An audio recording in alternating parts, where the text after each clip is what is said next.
Hi, my name's Rhett Boland. I'm a small business owner here in the Redlands Coast and lead on the Championing Redlands Coast initiative. So the Chamber of Commerce undertook some pretty extensive research.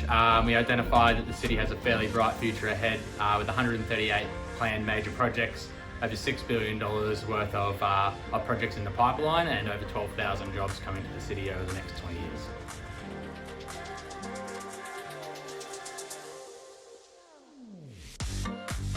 Construction is one of the highest employment sectors in the Redlands Coast, and a lot of the projects that we've identified through the pipeline have a fairly heavy construction component to being delivered.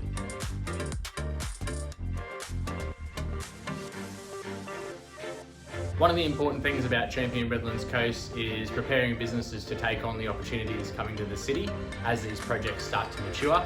It's important for businesses in the Redlands to understand what these opportunities are coming to the city and preparing themselves and their businesses to take on these projects as they pop up.